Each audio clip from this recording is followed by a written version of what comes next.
Всем добрый вечер, у кого добрая ночь, у кого доброе утро. Я извиняюсь, что на полчаса почти опоздала. Я предупредила под роликом, поэтому написала, поскольку я забегалась туда-сюда и забыла поставить на зарядку, как всегда. А поскольку я сейчас... Здравствуй, Яна. Поскольку я сейчас вещаю с телефона, ну вот телефон как телефон, как телевизор. Все в нем есть, только душа нету. Здравствуйте, Павел, все здравствуйте. Только душевой кабины не хватает. И поэтому, собственно говоря, скажем так... Здравствуйте, Вера. Привет, Януся. И Тимура приветствую. Всех не успею назвать, но всех приветствую. Пусть, вот как у меня прямой эфир, пусть начинает свои игрушки насиловать. Вы, конечно, извините. Видимо, он тему знает, что сегодня будем про привороты говорить. Вот он решил тоже поучаствовать. Иди меня не позорь. Я сегодня ему хотела бегемотика подарить, такого лежачую, мягкую. Привет, Ран. Но, к сожалению, что-то у них сбой какой-то в этой системе. Пусек твою дивизию. Иди отсюда. Вот. Да ёхарный. Здравствуйте, Сурен. И, к сожалению, вот, Сурен, я бы вас попросила мне написать на WhatsApp, если можно. Мне нужно кое-что вам сказать, пару вопросов. Да, бегемотик, он такой мягкий, как, игрушечный, естественно, чтобы на нем он лежал. Толстенький такой, круглый, но не работала у них система, к сожалению, я не смогла, не получилось у меня его купить, одним словом, для него. Ну ничего, обойдется через пару дней. Привет, Алина. Итак, друзья мои, я думаю, что вчера мой ролик про привороты вы как бы слушали. Вы знаете, я просто в прямом эфире мы отвлекаемся, разговариваем, это все-таки живое общение, и иногда пропадает концентрация, и то, что я хотела сказать, может улетучиться с головы. I'm sorry, я сейчас этого маньяка отсюда выкину и приду. Иди отсюда. Пошли, Куся. Пойдем вот сюда. Иди сюда. Вот, все.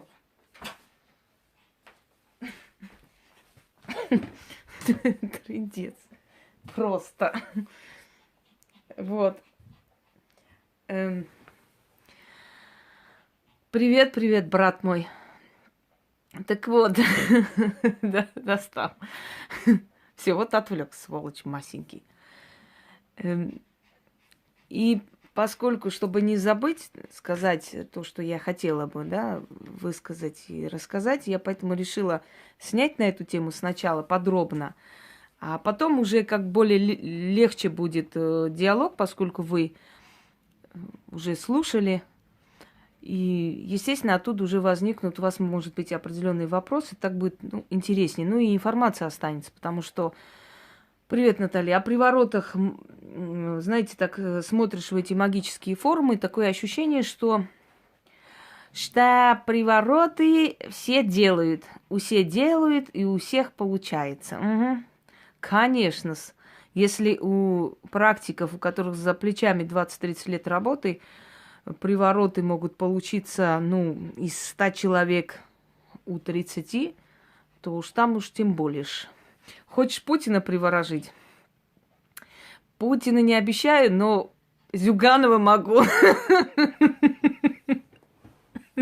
А что, хороший мужик, коммуняка. Оденет тебя всю красную и будет на Красной площади с тобой венчаться.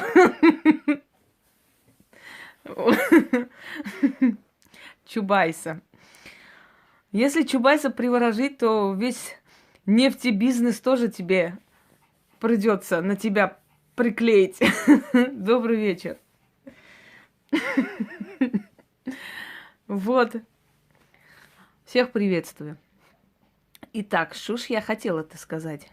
Дорогие друзья, мне писали несколько человек, привет, Эльмар, насчет подарков. Они хотели мне отправить посылки со сладостями. Поделишься, тогда приворожу. Вот. И прочее, прочее. с других стран сладости, какие-то травы, корени и прочее не принимают, к сожалению. Поэтому не расстраивайтесь. Если Жириновского, зачем тебе этот полоумный дурачок, клоун? Он тебе всю ночь будет читать лекции Маркса и Энгельса у изголовья. Будет травить тебя этим, как хорек курицу. Так вот, если не получается, не расстраивайтесь, потому что по России получаются эти посылки отправлять. Вот мне с Крыма человек отправил, если помните, да, травы, травяные чаи и прочее, прочее. Там еще сладости мне с Кавказа отправляли много раз. Но это по России. И то проверяется все это, и потом А вот с других стран они категорически не принимают. Сейчас там всякие лекарственные травы под запретом и прочее. Поэтому, чтобы это все не проверять, они вот просто запретили и все. Так что не расстраивайтесь, понимаете? Так что я ничего не говорю. Да, не пропускают. Череп волчицы могут не пропустить абсолютно. И атамы, и ножи, и прочее, прочее. Увы, нельзя. Даже если не лекарственный, в любом случае нельзя. Это есть пожизненный, значит, приворот тоже может быть бесконечным или нет? Нет, это не тот вид порчи, потому что приворот, когда делаете, да, и когда делает практик приворот, он не говорит слова порчи. Порча – это чтоб тебе то было, это было, чтобы у тебя того и этого и так далее. А приворот, чтобы ты жил с этой женщиной. Здравствуйте, Теодора. Чтобы ты без нее не мог ни пить, ни есть и так далее. У тебя нацеленные слова на то, чтобы человек без этой женщины жить не мог, питался только ее энергией. Ты же не делаешь нацеленно порчу, чтобы это прям вот нацелена порча была. Но приворот портит жизнь мужчины, потому что это насильственное порабощение. Если человек не любит, абсолютно никакой симпатии не испытывает, тогда будет вообще жизнь мука. Потому что он будет ненавидеть ее. И женщины, у которых мужья вот так уходили, они могут это подтвердить, что он говорил: я ненавижу ее, я не хочу ее видеть, но ноги сами несут. Иногда мужчины просили спасти, понимаете, своей жене говорили: спаси меня, куда-нибудь отведи, сними это с меня, я понимаю, что я ее не люблю. Но у меня получается в постели только с ней, с тобой нет. Что-то связано, что-то закрыто. Я чувствую, что я ее не хочу видеть, но ноги сами несут туда. Но я понимаю, что я тебя люблю и хочу сюда. И вот это мытарство, вот это туда-сюда уход и прочее, прочее, настолько может замучить. И кто, знаете, кто сильнее, кто выдержаннее, кто... Да, Афродита. Как... Папа Римский, ну, Папа Римский можно, конечно, можно. Тем более с ним ничего не надо, просто поженитесь, да и все. Каждый разойдется по своим кельям спать. Так вот, поэтому приворот называется порчей, потому что он портит жизнь человеку на самом деле. Но это не нацеленная порча, понимаете? И порча, я вам хочу сказать, вы говорите пожизненно. Пожизненно, если никто не снимет. Если человека настолько подавит его силу воли, эти силы, что он даже не будет искать спасения, это пожизненно, да, он погибнет. И точно так же приворот может быть пожизненно, знаете, как вам сказать, смотря сколько лет, на сколько лет это нацелено. Здравствуйте, Алена. Поэтому порча – это нацеленно, ты портишь человеку жизнь нацеленно. А здесь ты привязываешь. А как там получится? Может быть, у них будет... Ну, более-менее неплохие отношения, но любви не получится. Может быть, неплохие отношения, но ребенок там не родится. Может быть, они будут морду бить друг другу, но жить вместе, строить карьеру, в частности, она, потому что у него особо не получится и так далее. По-разному. Ты не знаешь, что будет. А порча – это нацеленный удар. Вот, собственно, я вам развернуто объясняю. Так что приворот – это такая же порча. Порча, но только изначально ты не портишь человека, изначально ты привязываешь к этой женщине. А как там поведет себя это все дело, понимаете? Если были какие-то чувства, может быть, приворот поможет мужчине, знаете, с места двинуться, вот эти страхи откинуть и жениться на ней. Но и то я не советую таким образом тащить. Я всегда говорю: женщины, дорогие, уважайте себя. Поскольку я уже про это ролик снимала, да, можете открыть, посмотреть любовные ритуалы Ютуба. Вот там есть про приворот это все. Я несколько раз рассказывала про приворот. Я подробно говорила, что это такое. Немного сейчас тоже пройдусь. Это прежде всего приходят женщины, которые, вообще тронуты на этом деле, не могут без мужика жить.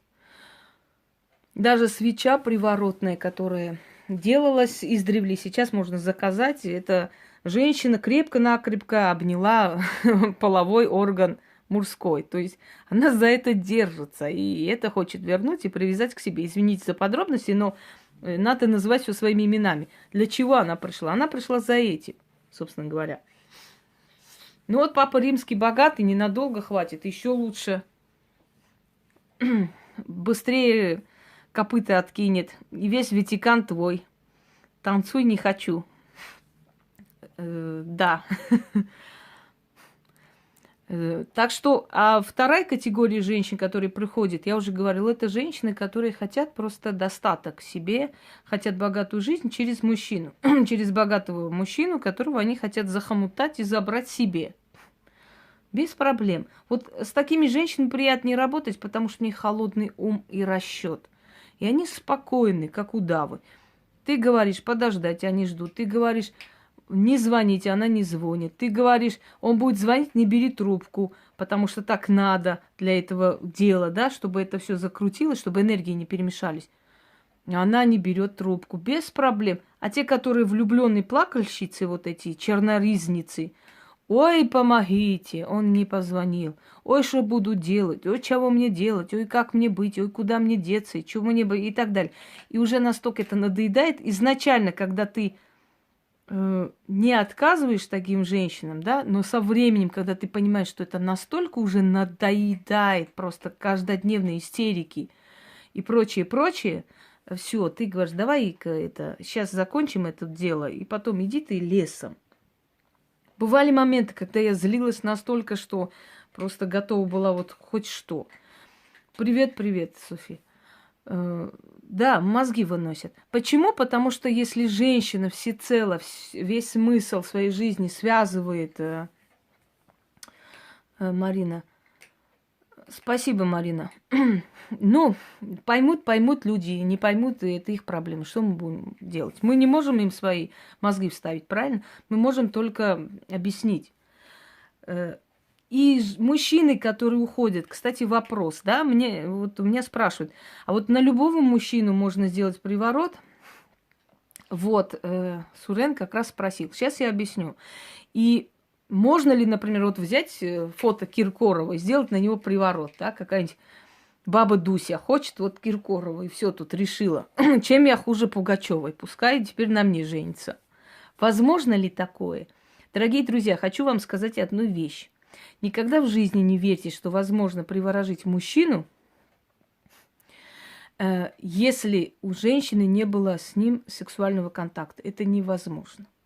Можно его притянуть, можно его притащить, можно его позвать, можно сначала создать симпатию, довести до постели и прочее, а потом уже делать приворот. Но пока у них не было сексуального контакта, невозможно приворожить мужчину. Так что мужчина, которого приворожили, пускай перед своими женами не выпендривается, мол, я ничего не знаю, ничего между нами не было. Нет, она просто, я ей понравился, вот она, видимо, мое фото где-то нашла и так далее, и так далее. Ну, о них знают все, да, Ольга, я согласна. Вот. Так что, если на мужчине приворот, если он сделан. Я заметила одну вещь, что супермогуйки вот после моих лекций умнеть стали. Они стали очень умно объяснять моими словами. Я рада, но когда знания не твои, ты можешь как хочешь объяснять, в любом случае. И я смотрю, настолько, знаете, ересь несут, вот просто ересь. Просмотров 250 тысяч за там 2 недели. Но не верю я в эти цифры, не верю. Я не верю в этих подписчиков, я не верю в эти цифры. Потому что под каждым роликом 20-30 своих верных стахановцев постоянно пишут одно и то же. И я не верю, что там 40 тысяч подписчиков, 50 тысяч. 200 тысяч, это, скажем так, 200 тысяч человек посмотрели эту ахинею, например, о том, что там начертить, какие-то там накрутить, что-то там позвать. Не верю я, понимаете? Так вот, можно ли взять фотографию любого человека и приворожить? Нет. Если ты берешь фотографию мужчины, с которым у тебя были половые отношения, ты можешь его приворожить. Если ты берешь фотографии мужчины, который тебе просто нравится, ты можешь вызвать, призвать его, но он тебя должен знать. Ты не можешь взять фотографию мэра города и идти привораживать. Он тебя не знает. Если он слабый человек, ты можешь внести ему порчу, испортить ему жизнь. Если он сильный человек, то у тебя ничего не получится абсолютно. Просто ничего не получится и все. Ни туда, ни сюда. То есть для того, чтобы приворожить человека, надо его лично знать. Если именно перетянуть к себе, заставить на себе жениться, захомутать, нужно иметь с ним сексуальные отношения хотя бы один раз. По-другому нереально, невозможно. Еще раз говорю, можно вызвать, можно призвать. Здравствуй, Хатуна. Можно как-нибудь повлиять на него, на его сознание, если он знает вас. Вот он всегда смотрел на тебя, там ты проходила мимо него, он, не знаю, он там арбузами торговал, а ты влюбилась в него безумно и пошла и отнесла его фотографию. И если он просто здоровался, на сей раз он будет на тебя смотреть с какими-то умиленными глазами. А может быть, если много раз сделать, может быть, дотащить его до постели. Это возможно. А потом уже вообще дотащить до ЗАГСа. Вот таким образом, этапами можно приворожить мужчин, который вас знает. Но если этот человек вас не знает, невозможно сделать так, чтобы вы ему снились по ночам. Это нереально. И силы разумные, они не будут соединять людей, которые абсолютно незнакомы. Я извиняюсь, сейчас проверю, что надо этому скотине. Чего тебе, пусть? Чего там? Там никого нет. Ну, что ты кружишься? Скажи мне.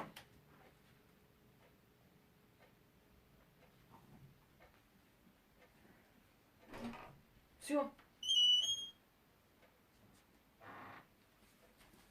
Молчи, занимайся своими делами. Давай. Второй момент.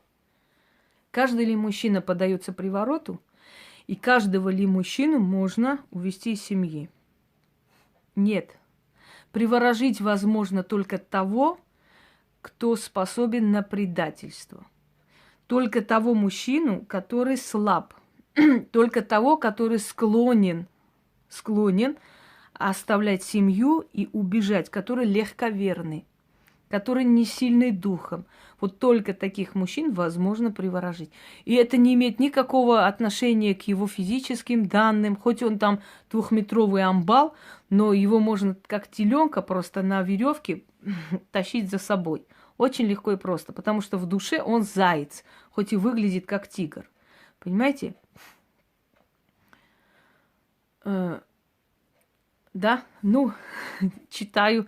Иногда отвечаю, иногда не особо успеваю. Так вот, следующий момент. Поддаются привороту слабые мужчины. Сильный мужчина, когда чувствует какое-то влияние на него,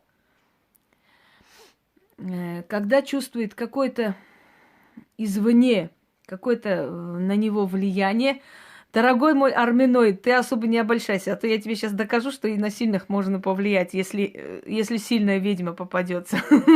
Не радуйся раньше времени. Так вот, если мужчина сильный духом, если мужчина не склонен предавать и оставлять, вы поймите одну вещь, в этом мире долг превыше всего. Долг превыше даже любви.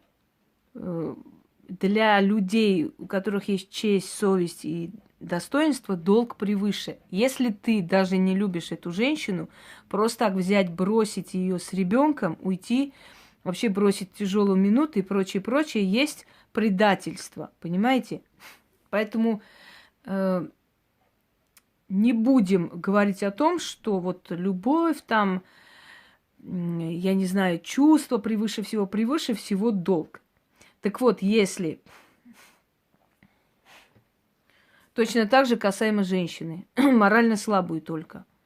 Если у человека есть долг внутри, если у него есть ответственность перед семьей, даже если он не любит эту женщину, в любом случае, даже если он развлекается в стороне, он никогда не причинит ей боль. Он не покажет виду, что это происходит. Он пощадит ее женское достоинство, ее личные амбиции и прочее, прочее. Так вот, если мужчина вот так мыслит, если мужчина так думает, даже если он чувствует какое-то влияние извне, даже если у него есть внутри притяжение к этой женщине, к любой женщине, имеет значение, кто там ему нравился и так далее, он в любом случае будет себя отвлекать. Он себя отвлечет, он будет искать спасение, он будет ходить в спортзал, он абсолютно... Почему несуществующим? Зря вы так думаете. Есть такие мужчины. Есть, я знаю таких мужчин и уважаю. Их мало, но они есть. Так вот, мужчина должен себя настолько уважать, чтобы не бегать за любой, которая ему так пальцем поманила в кусты. Вот о чем я говорю. Если он сильный духом, его никто не приворожит. На него можно оказать влияние. Можно влюбить в себя. Можно некоторое время привести, скажем так, в какое-то состояние иступления. Он может не найти себе места. Он может злиться на себя, что ему не нравится жена, что вот отношения уже не те и прочее, прочее. Все, что угодно может быть. Но он это преодолеет. Он не поддастся этим чарам на самом деле. И поэтому хочу вам сказать, доброй ночи, Наталья. Хочу вам сказать, что мужчины, которые склонны быть привороженными, уведенными из дома, когда говорят, увели мужика, у меня такое ощущение сразу, знаете, вот теленка взяли так за веревку и увели. Как можно увести того, кто не хочет идти? Это нереально. Он хотел идти, он подсознательно внутри, он был готов к этому. Чуть-чуть подтолкнули, чуть-чуть помогли, и все. И он пошел, как миленький. Согласны со мной? Если бы он не желал, он бы сопротивлялся до последнего, он бы с этим боролся, и его бы никто не увел. Ну, кобеля-то так не уводит, как теленка. Вот в чем дело. Кобель хоть кусается, и хоть рычит, если он не согласен. А теленок что? Бэ, и пошел. Вот примерно точно так же. А потом стоит мужчину уже увести, забрать, и уже легко и просто можно отвернуть от детей. Можно все деньги уже с него отнять. Можно сделать так, что он вообще охладеет к своей семье и ничем не будет помогать, даже если они с голоду будут умирать. Ему уже пофигу. Его отсекли. Самое сложное – это забрать. Забрали все. Пусть. Это не к нам. Там ходит. Пусек. Вообще, по сути, что такое приворот? Если уж по-честному, да? Давайте там секрет ведунов вам открою. Иди сюда, негодный пес. Дорогие друзья, приворот. Вот приходит женщина, приносит фотографию, любит или по расчету хочет, неважно. Приходит, приносит. И самое интересное, что мужчины, которые приворожены, они свято верят, что это они сами выбрали, и они сами решили всю свое имущество, значит, переписать на нее через 3 дня знакомства. Это они сами так и захотели. Какой приворот? Фигня, все это ничего не существует. Его тащат в ЗАГС, как бычка на заклании. А он говорит, не верю в эту всю херню, нет никаких приворотов, ничего, я сам влюблен, я сам хочу и так далее. Ну, хоти. Итак, приходит с фотографией. Есть несколько разновидностей приворота. Давайте не будем сейчас вообще про приворот без греха даже заикаться. Мне кажется, тут вообще это будет смехопанорама, если я скажу приворот без греха. Это все равно, что киллер со святой водой. Ну, я даже вообще я не могу понять, что значит приворот без греха. Кстати, там недавно появилась в интернете... Добрый вечер, Оксана. Монахиня в схеме сидит. Монахиня Евдокия, матушка Евдокия, значит, решит ваши проблемы, вернут вашего мужа без греха, помолится за вас Господу Богу и Богу Матери. Я не знаю, чего там, обращайтесь, решим все проблемы. Я охренела, я думаю, я понимаю, что священнослужители тоже магией занимаются, и что не такие уж они верующие. Но чтобы вот так в наглую монахиню уже созывали народ на приворот, я еще такое не видела. Ну вот это тоже мы увидели. Дожили, как говорится. Итак, значит, с этой фотографией... Здравствуйте, Софья. Приходит женщина и говорит, хочу я, значит, спасибо, Валя, хочу я приворожить этого мужика. Какие там мотивы, не знаю. Еще раз говорю, если мотив деньги, если мотив хладнокровное просто желание обладать им, то с этим человеком намного легче работать. Потому что тебе не мешают чувства, не мешают эмоции, не мешает вот это вечное не звонит, не смотрит и так далее. Тогда тебе легче работать. Ты берешь фотографии человека и начинаешь делать. Привороты очень много, разновидностей много. От языческих и до крови, и до кровных жертв, и все что угодно. И есть еще и через кладбище. Мы пробуем вначале пока так более слабые способы влияния. Если получается, то сильно не тратим времени. Поверьте мне, дорогие люди, что работа с некрополем – это жуткая вещь. Работа с потусторонним миром и тем более вообще с мертвыми силами – это очень тяжело. Почему тяжело? Потому что расплачиваешься долго. Ни грех, ни расплата, ни какие-то катастрофы нет. Приходишь в себя очень долго. Ты отдаешь очень большую энергию, очень большую моральную силу за любую работу, любую связь с мертвым миром. Вот я недавно провела с путами. Вы не представляете, как меня кружило. Я уже, сколько дней уже я потеряла просто. Да, я работаю, я занимаюсь делами, но мне нужно несколько часов полежать, голова закружилась. То вот меня начала шатать, трясти, потом опять в норму, потому что выбило меня из колеи на несколько дней.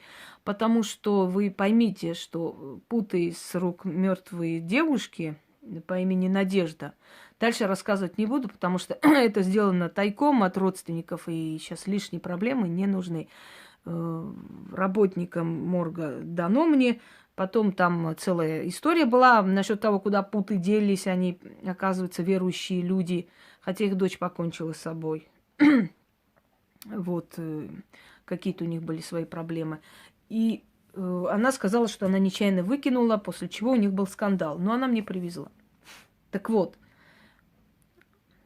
путы с рук самоубийцы, я думаю, что вам объяснять не нужно, какое состояние может быть, когда эта душа была у тебя несколько дней, пока ты готовилась к этому ритуалу. Не есть мясо, не есть то, не есть это. Но вот душа покойная с покойниками, души покойных, они очень много забирают. Здравствуйте, Маргарита.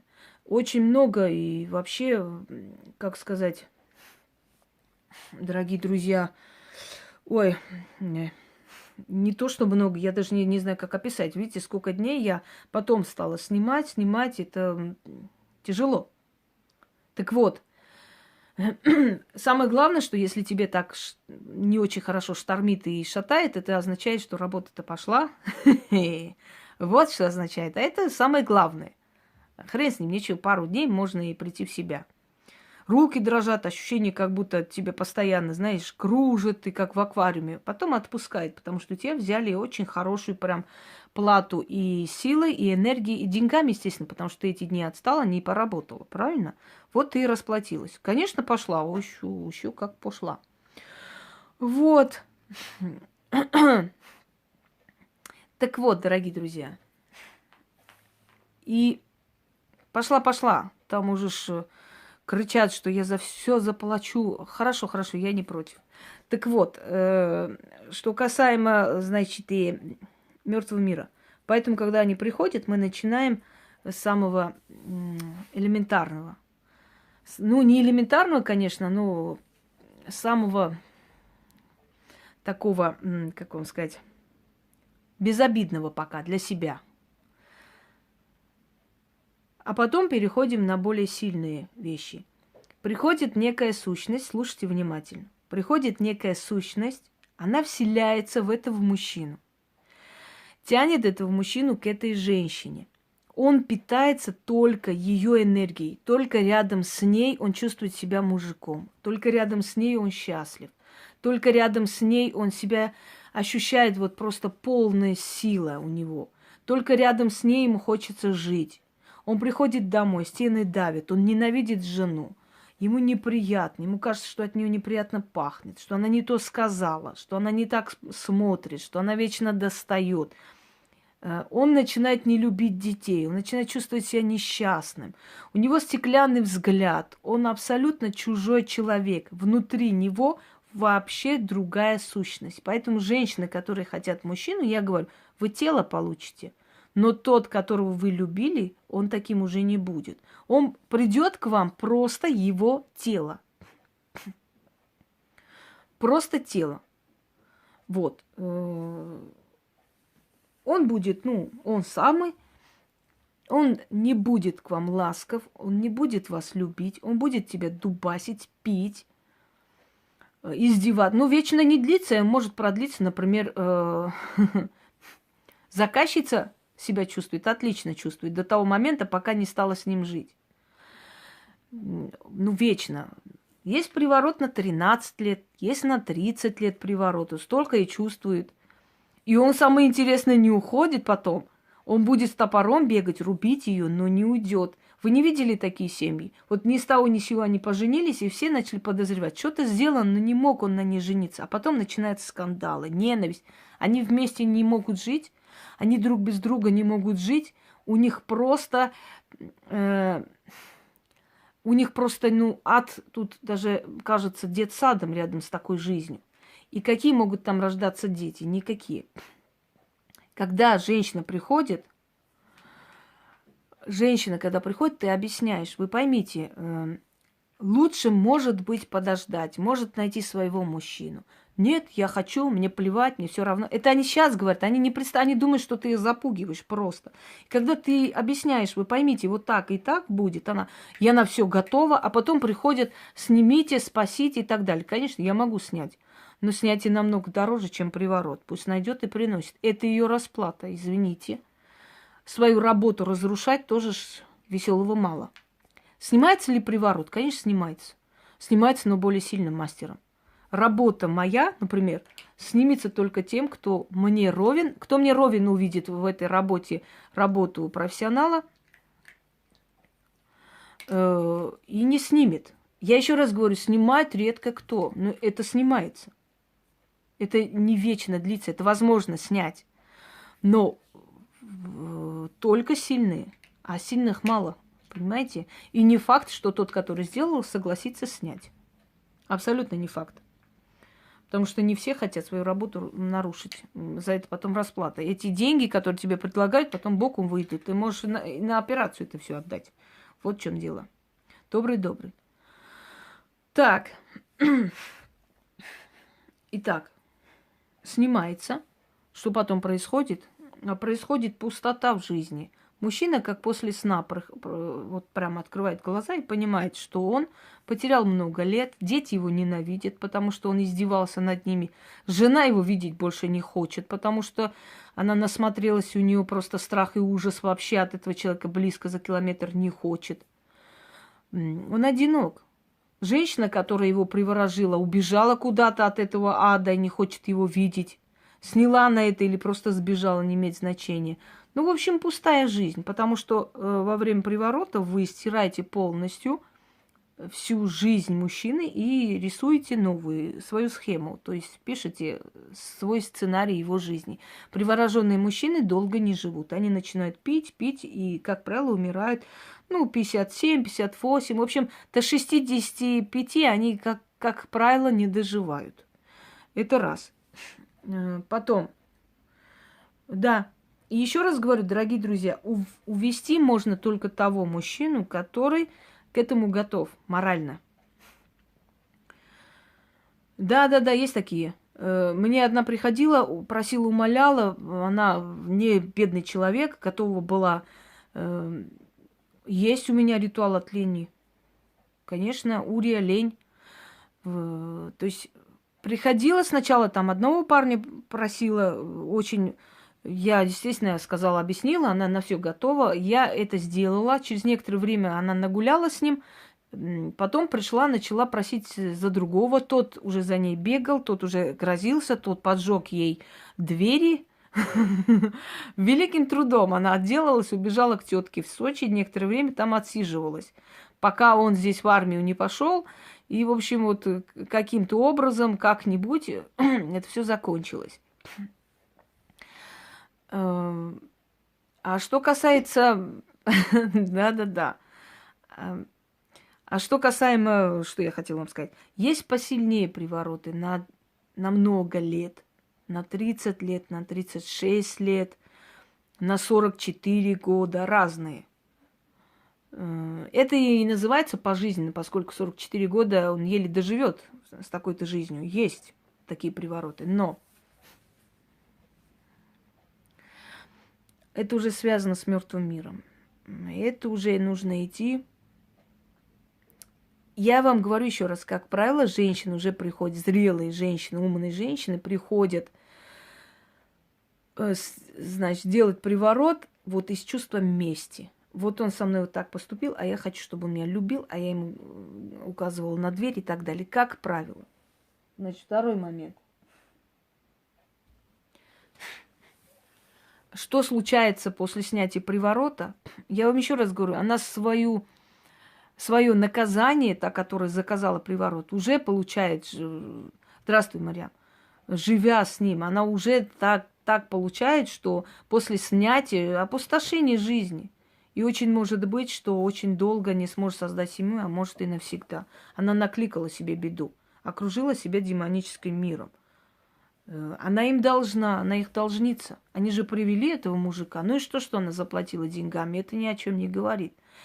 Такие черные работы заказывающий человек должен много раз думать. Поэтому те, которые говорят, без греха, ничего с вами не будет, все будет хорошо, будете любить друг друга, будете дружку, не знаю, в гости ходить, будете обожать, у вас все будет хорошо, и дети у вас будут приворотом, счастья не получается. Искусственный цветок не пахнет.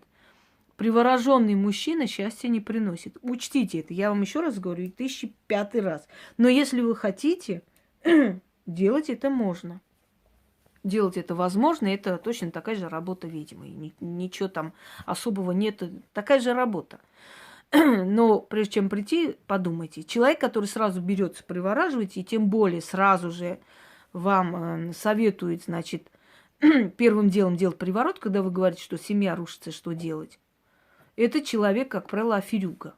Потому что ни одна зрелая ведьма не будет вам предлагать тут же делать приворот. Конечно, обрисовывать вам, что будут райские сады, и все будет хорошо, и все будет прекрасно, я понимаю. У меня была одна женщина, которая пришла ко мне, со мной поговорила. После того, как я объяснила, что этого делать не нужно, она обиделась. Она сказала, что я ни хрена не знаю, не умею. Если б я умела, какая мне разница, я деньги беру и сделала бы все, что угодно. Но это она мне не решилась говорить, она сказала женщине, которая ко мне направила, да? Вот. Через некоторое время она опять пришла ко мне, сказала, что какому-то мужику она заказала приворот у какого-то мужика. Этот мужик сказал, что надо сначала почистить ее дом. Пришел, и он действительно почистил ей дом, только обчистил он, обнес. Он все забрал. И она поехала в милицию на него заявление писать. Теперь пришла ко мне и говорит, можете теперь вы взяться. Я говорю, интересно, а на меня какую статью хочешь потом повесить, я не пойму. Понимаете, вот тупость женщин, ничего ты с этим не сделаешь. Как курица не станет профессором, так и глупая женщина никогда не станет умной, если она собой не займется. Так вот, это такой случай. Были случаи, когда после того, как оплатили огромную сумму, и был приворот, и обещали через 5 дней вернуться, через 2 дня вернуться, значит, и прочее, через 5 и 2 дня это нереально, невозможно. Когда берешься за приворот, ты говоришь, я беру за свое потраченное время, энергию и силы. а все остальное я тебе не гарантирую. Потому что приворот это такая вещь, если сила определенная сопротивляется, хоть ты бейся об стену, ты будешь работать до бесконечности, не получится. Поэтому, когда говорят гарантии стопроцентные, как одна говорила в цыганской юбке, вам нужны гарантии, я вам их даю. И куда она исчезла, непонятно. Вот. После. Потом, когда выставили этот журнал, где там написано было Алена Полыня, экстрасенс кремлевский, значит, тайная ведьма звезд и прочее, прочее, я смеялась вслух. Дорогие люди, эти журналы продаются возле метро. Сейчас никто ни за что ответственности не несет. Любую информацию, когда ты идешь издавать, тебе пишут, что за эту информацию ни редакция, никто иной ответственности не несет. Ты что хочешь, вот какое заглавие хочешь, какое тебе вот пришло от балды, ты можешь взять и придумать. И, собственно говоря, то есть ты можешь придумать любое заглавие и платить деньги. Это где-то вот такие статейки вот в этих бульварных газетах желтой прессы, да, вот которых полно и полно. Ну, где-то 5 тысяч, 7 тысяч. Там могут написать, что ты заказала. Хоть напишут там ты экстрасенс Кремля, хоть напишут ты... Это попытки, это жалкие попытки, последние попытки хоть как-нибудь о себе напомнить. Но я хочу вам сказать, что доверия нет ни к этим журналам, и население Москвы, они настолько избалованное. Да, слишком я сильная, ты прав. Население Москвы настолько избалованное, дорогие друзья, что эти бульварные газетенки для них смешно. Они знают, кто там печатается, для чего это делается, да? Мы каждый день смотрим. Умерла Пугачева, все плачут, все сочувствуют. Заходишь, а там какая-то хрень. Для лайков, для просмотров это делается, для своей рекламы. Там или раскрыли всю правду о этом человеке, оказывается, он там инопланетянин или марсианин. Хотите, я могу вот на спор в нескольких журналах напечатать, что я из Марса. И они серьезно это напечатают и аргументированно. Я там хорошую статью придумаю, поставлю. Им все равно, что печатать. Поэтому, когда для людей из периферии, да, для людей из какого-то там райцентра означает, что если в Москве в каком-то журнале про кого-то напечатали, значит, все это правда или так и есть, то для меня, живущего в Москве человека, понимающий, что настолько нету доверия, абсолютно никакого доверия ни к этим журналкам, да, ни к этой фигне. Я когда-то хотела свою статью издать, знаете, «Тайная власть» есть такая, про магию. Это такая газета, ну, она известная газета. Но когда я зашла и увидела всех этих магулек, которые там приворожу, напущу, дочь пророка одна есть, значит, пророченица 20-го поколения, прямой потомок, значит, царя Давида, прямой потомок Христа и кого-то еще там напечаталась одна баба. Я когда это посмотрела, я думаю, я не буду дешевить свое имя, не хочу. Поэтому, значит, о чем я говорю? Я говорю о том, что фальши очень много и очень смешно этому всему верить, доверять. Если помните, про меня издали в журнале, кстати, сделала это русская диаспора Испании. Испанский журнал, португальский, итальянский. Перевели на 3 этих. И это журналы, которые пользуются спросом, собственно говоря. Но почему-то я не подумала, что это мой звездный час. Вы понимаете, сейчас люди настолько избалованы, через 5 минут забывают. Ты должна настолько быть конкурентоспособной, чтобы выдержать. Когда я стала выкладывать свои ролики, свои ритуалы, столько людей это начали выкладывать, всякую ахинею выдавать за ритуалы, что я поняла, с ними бороться сейчас бесполезно, их очень много. Да, есть и потомок графа Дракулы, ты шо? И я поняла, что единственный способ мне бороться с этим всем, просто держать марку, держать свой уровень. Больше никак. Это невозможно. Они могут накрутить 40-50 тысяч подписчиков, и люди, которые заходят, охреневать. Боже ж мой, столько тысяч, значит, что-то умные. Они могут на каждый свой ролик, который ахинея полнейшая, там 500-700 тысяч просмотров накрутить. И все все настолько фальшиво, понимаете, дорогие люди, что единственный выход для меня и для людей моего уровня – это просто держать марку и быть той, которой я являюсь. Я что, не могу подписчиков накрутить? Зачем мне это надо? Вы же знаете, что за месяц 3 раза, когда сливать профиль, не может быть у меня подписчиков 50 тысяч, это точно. Даже 10 тысяч не может, и даже 5 не может. Оно все идет постепенно, постепенно. Граф Дракула вообще-то, если честно, товарищи начальники, Дракула-то умер бездетным. Я не знаю, откуда у него потомки появились. Не знаю. Но все почему-то вот приписывают себя к Дракуле. И я просто не знаю, собственно говоря. Дракулёныши, да.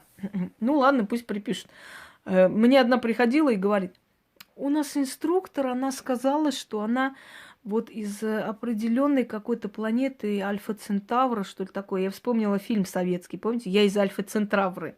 Настолько люди необразованные, не начитанные, что какую-то любую ахинею можно и вот так втюхнуть им. Они сразу поверят. Один ходил там на башке леса, шаманил, не знаю чего. И ему говорят, а вы откуда? Оказывается, он, хрен знает, откуда же он был-то? Блин, я уж не помню. По-моему, из Нижнего Новгорода. Говорит, послушайте, но шаманы-то, надо рождаться в роду шаманов. Я про шаманов уже рассказывала, да? Или рождаться, или всю жизнь там жить. Среди... Нет, это не Трамп на башке был. Есть такой один товарищ в очках там. Ну, смешно. Ну, вот это декорация, это дешевый театр. Вот, и, собственно говоря, да, про Дракулу. Не было у него потомков. И вот эта женщина, вот она сказала, что она из Альфа Центавры. Как вы думаете, она права? Я говорю, конечно, права. Я, например, из Марса прилетела только вчера. Она на меня смотрит вот так. Я до сих пор помню ее, Алсу. Ой, как мы с Лёшей потом смеялись. Однако, все сбылось, все, что я ей сказала, полностью. Но дело не в этом. Дело в том, что она была недовольна, что я над ней посмеял. Я говорю, а я с Марса. А что вы мне не верите? Ну а как? А как? Вот тормоз. Я говорю, ну а как? Если вы верите, что она с Альфа Центавры, почему вы не верите, что я с Марса? Я не могу понять. Я чем-то хуже вру? Как-то не так говорю или чего? Ну, а что такого не может быть? Я говорю, может, конечно. Вот перед вами марсианка и сидит. Веришь, нет? Ну, в общем, о чем говорить? Итак, перейдем, значит, к приворотам про гвозди. Гвозди вбивают, делая приворот, гвозди возле дома не вбивают, если только от гроба. Но гробовыми гвоздями, люди дорогие, это не приворот, это порча делается. Вот гроб вбивает возле порога, и все, кто переступит через порог, будет выходить, заходить и так далее, будут болеть. Каждый раз, проходя мимо этого гвоздя и переступая этот гвоздь, они зарабатывают себе жуткие болезни. Те болезни, которые были у мертвого, те болезни, которые было собрано из всего этого кладбища и так далее. Кладбищенская земля, гвоздь и прочее. Человек, который ничего не имеет общего с магией, возьмет там кладбищенскую землю, подумает, что можно посыпать, и все будет хорошо, и вот передохнут все соседи. Боюсь, что он сам сдохнет со временем, потому что могильная земля не каждому подчиняется. Нельзя просто принести сыпать и надеяться на то, что оно тебе поможет. Они могут заболеть некоторое время, а потом это нейтрализуется. Но ты, делая такое, можешь умереть. Я знаю женщин, которые сували в гроб покойникам, значит, в селе у них родственник помер, дед, по-моему, их двоюродный. И они засунули туда ему в гроб, в его карман, фотографию любовницы. Ну, такие умные бабы собрались, посовещались и с дедом отправили эту фотографию. Через некоторое время ее ребенок заболел и умер. Потому что ты не имеешь права делать никакие дела с миром мертвых. Ты не вправе туда лезть и что-то у них потребовать и захотеть, если у тебя нету на то разрешения. Если меня трясет после каждой порчи, которая имеет отношение к некрополю, да, к мертвому миру, то представь, что будет с человеком простым, как они на него накинутся и сожрут просто его энергию, жизнь и все, что с ним связано. Поэтому те, которые говорят, да, Лёлик, те, которые говорят о том, что порчи налево-направо делают ведьмы, это явные идиоты. что порча настолько много забирают, скажем, да. Порча забирает столько энергии, столько сил, столько денег, столько моральных вот сил, столько всего, что прежде чем делать порчу, ты должна иметь очень сильное моральное право. И даже если ты по заказу делаешь, тот, который заказывает, должен иметь право на это, чтобы ты столько не отдала. Пусек, иди сюда.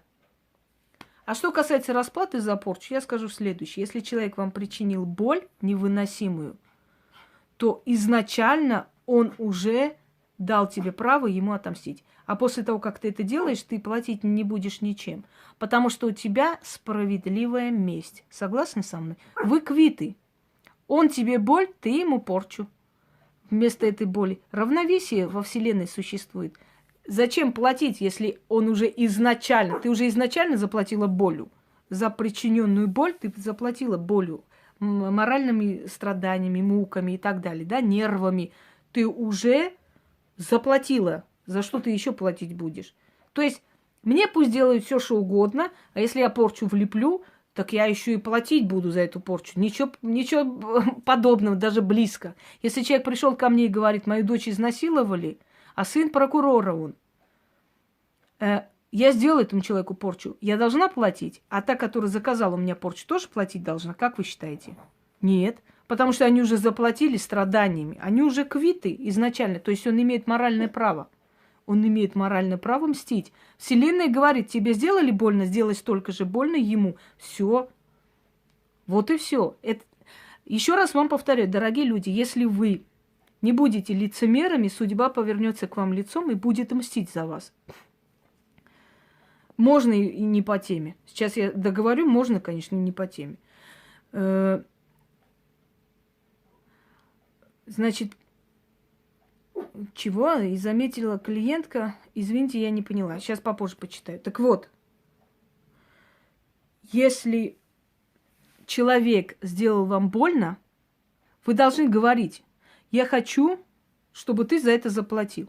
И когда вас спрашивают, вы хотите справедливости, вы должны сказать, да, я хочу, чтобы он страдал так же, как и я. Пусть Вселенная рассудит или Бог, кого вы хотите. Вы должны сказать открыто, я хочу, чтобы он страдал, чтобы он за это заплатил. Если вы в душе на самом деле хотите, чтобы он заплатил, но хотите играть такого доброго самаритянина, Бог его рассудит, я ничего ему не желаю, пусть там все простится, я не желаю ему там зла и все такое, не будет расплаты ни за что. Потому что вы лицемерите, вы не говорите то, что у вас в душе. Если человек, который сжег ваш дом, будет мимо вас проходить каждый день, может свистеть песни, кушать мороженое, подмигивать тебе, ты в душе не захочешь, чтобы он сдох? Захочешь. Но тебя, когда спросят, что ты будешь говорить? Бог ему судья, я ему плохого не желаю. И так далее. А потом будешь приходить дома и корчиться от злости, потому что он кайфует над твоей болью. Ну так давай будь откровеннем, не будь лицемером, открыто скажи. Хочу, чтобы он сдох. Хочу, чтобы он за все заплатил. Как мне было больно, пусть будет больно ему. И тогда Вселенная скажет, есть, так и будь. Понимаете? Порчу надо выпросить, сильно напроситься. Да, выпросить надо, я согласна. Выпрашивают некоторые очень сильно, очень долго выпрашивают и получают. И получают уже конкретно, пенька. Так что я вам не говорю, не проповедую, идите на улицах, кричите, чтобы он сдох, я такая злая, я плохая. Просто когда вы говорите и думаете, ваши мысли и слова должны совпасть, тогда он ответит. А так вы говорите, я ему зла не желаю, а потом говорите, нет в мире справедливости. Вот он мне сделал зло и ни за что не платит. Так вы же перебивайте свои желания, вы же не просите, вы не говорите Вселенной, мне плохо, помоги, отомсти за меня. Вы говорите, я не желаю плохого, не надо, ничего не делай. А потом думаете, нету справедливости, никто за меня ничего не делает. Вот и все. Да. Не все, конечно, заслуживают порчу. Понятно, кто сказал? Те, которым сделали порчу ни за что, Алена, те люди обязательно найдут выход, им обязательно помогут. Они настрадались, и, как вам сказать, они настрадались, и им обязательно дадут выход из этой ситуации. Но те люди, которые заслуживают, Им не дадут ни спасения, ни помощи. Они будут под бабкам таскаться, ходить. Бабки будут отказываться, видя работу профессионала, потому что им это нафиг не надо. И они видят, что это заслуженно. Если человек хочет, чтобы ему открыли дорогу для очищения, для помощи, для спасения, этот человек должен раскаяться. Прежде всего, попросить прощения за свою гадость, которую делает. Причинил боль человеку. Попроси прощения. После этого тебе откроется дорога, и тебе помогут. Колдун почувствовал какую-то защиту на меня и был в ужасе. А от чего он так боялся? Это когда он почувствовал? Если он почувствовал сейчас, то ты не забывай, что ты мой друг. И более того, ты мой брат. Если он сейчас почувствовал. Если он чувствовал раньше, это род у тебя. Я тебе уже говорила про твой род. У тебя сильный род. Особенно по линии матери. И до того, как ты вообще родился, ей снилось, как тебя назвать и прочее, прочее. Понимаешь, приходил старик и снился он твоей маме. Ты можешь угомониться, ну? Ну не к тебе это, ну что такое? Там у нас многодетные живут. В день по 50 раз выходят, это джунгли отдыхают. И вот пусть их ненавидит. Просто черной ненавистью терпеть не может. Какой спит? Ты чё? Пусть и меня уложит, сам не будет спать. Пожалуйста, Алена, я рада, что помогла. Месть, мелкая месть за то, что тебе не дали там или не купили в детстве мороженое, это плохо. Мелкая, мелочная месть. Если человек тебе не нравится, он говорил женщина что женщина? Женщина сделала или как? Если рядом лает, вот лежит под ногами. Если ты мелочно мстишь, есть люди, которые, знаете, настолько привыкли вот жить 2 года, ну и, значит, моя защита. Есть люди, которые привыкли настолько гадко жить, что они изначально, знаете, еще пока дружат с тобой, да, и сохраняют твои переписки, чужие переписки, они... Ой, что ж тут пропало? Извини. То есть они сохраняют все. Ну все, я уже начинаю злиться на тебя. Мою защиту, кстати, я тебе скажу, видели у одной женщины, которая поехала в Казахстан к своей родне. И она говорит, что там, когда женщина посмотрела, та, которая делала, собственно, их семье. Я извиняюсь, сейчас переверну, посмотрю, есть ли там зарядка. Да вроде есть. Которая делала их семье, она сказала, что скажи мне, кто тебе поставил защиту? И она говорит, я посмеялась. Я говорю, ну ты ее не знаешь, она молодая женщина. Говорит, не может быть такого, молодая так не ставит. Так что да. Чем помочь вам? Прямо здесь я помочь не могу. Надо ко мне обратиться и написать лично. Да что ты будешь делать с этим? Ну,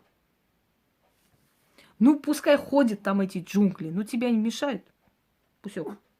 Я понимаю, что ты их не любишь. И все такое. Ну, что теперь делать? Выгнать мы их отсюда не можем, потому что там дети. Давно бы выгнала эту хрю-хрю. Ой, так. Следующий момент. Про месть мы сказали. Итак, друзья мои, насчет приворотов. Нужно ли делать приворот, не нужно ли, это дело каждого. Я считаю, лично я. Я хочу вам сказать, что ведьма, если делает приворот, только чтобы отомстить. Вот чтобы причинить боль, чтобы вот он ходил за тобой, как собака, и выл. Только для этого ведьма делает приворот. Ни одна ведьма для себя не делает приворот, ей это не нужно. Да, месть за заведомо причиненное зло – это правильно. Я согласна. Это не просто правильно, это достойный отпор, и так должно быть. Если каждый человек именно так будет мыслить, то никто и не даст как бы себя в обиду. Только бедные несчастные прикрываются какими-то моральными устоями и позволяют пинать себя и издеваться над собой только потому, что они считают, что этого делать нельзя, что надо прощать и прочее, прочее. Прощая преступника, прощая морального урода, ты приумножаешь зло на земле. Зло должно быть наказано за свои злодеяния. Так надо. Иначе он не поймет, что он был неправ. Итак. Да, работает. Приворот может так работать. Спасибо, Марго. Мне тоже очень приятно. Моим врагам, мои враги отдали бы очень многое, Маргарита, чтобы обратно вернуться в избу. Я тебе скажу честно. И их ненависть и злость из-за того, что они отщепенцы, их выкинули отсюда. И именно это их злит, и именно это есть предмет ненависти, что их выкинули. Они бы многое отдали, чтобы быть здесь, потому что здесь есть действительно личности, здесь разговор, здесь достойное общение и прочее, прочее.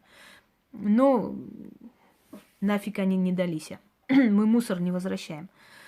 Чтобы этот мусор не делал.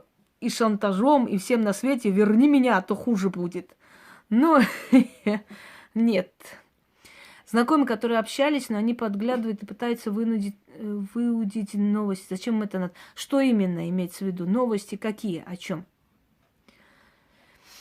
Я знаю, что хотят моего внимания. У меня очень сильная энергия. Люди после разговора со мной же говорят, что их проблемы начинают решаться. И поэтому они всегда, даже люди, которые ко мне плохо относятся, они от меня хотят энергии. И пока я обращаю на них внимание, я даю им энергию. И бывает иногда, что я все-таки человек, и на несправедливость не можешь молчать, спокойно смотреть. Бывает больно, неприятно и прочее, особенно когда порочат твое имя, да. Но потом ты понимаешь, что смысла нет, и эти люди не за правдой пришли, а они пришли гадить. Ты одно покажешь, они другое скажут и так далее. Это будет без конца. Поэтому это надо заканчивать, и я, собственно, уже и забыла про все это. Да, я снюсь к переменам. Спасибо, Елена. Как живу, с кем живу? Я сейчас скажу. Лена, спасибо за такие слова теплые. Я тебе объясню, что хотят люди, которые очень много хотят о тебе узнать. Такие люди, как правило, такие, знаете, интриганы, причем мелкие интриганы, потому что интриганы более такого высокого уровня, я снюсь к переменам, Лиля. Я только к хорошим переменам снюсь. Не потому что я такая вся хорошая, просто я снюсь к переменам. И завистники в основном так расспрашивают. И расспрашивают люди, которые хотят завтра-послезавтра против тебя иметь какие-то компроматы, понимаешь, что-то такое. Вот для этого. Никогда не стоит посвящать людей в свою жизнь. Крепче будет дружба, когда меньше знаете друг о друге. Хотя я никогда в жизни не показывала какие-то переписки. Я могла показать то, что они написали в другом форуме. Вот что они писали месяц назад про меня, да, или год назад, и что сейчас, насколько это лицемерно и грязно и неправда. Но переписки я никогда не покажу ни с кем. Я никогда не покажу то, что мне лично было доверено. То, с чем человек делился. Понимаете, если мы будем терять человеческое лицо, то представьте, мы вот общаемся с вами, да, и мы должны сейчас взять все это, запротоколировать, все это записать, все это сохранить на всякий случай, чтобы когда завтра, послезавтра мы поссоримся, мы откроем всю эту переписку и всем покажем, о чем мы говорили, что мы говорили.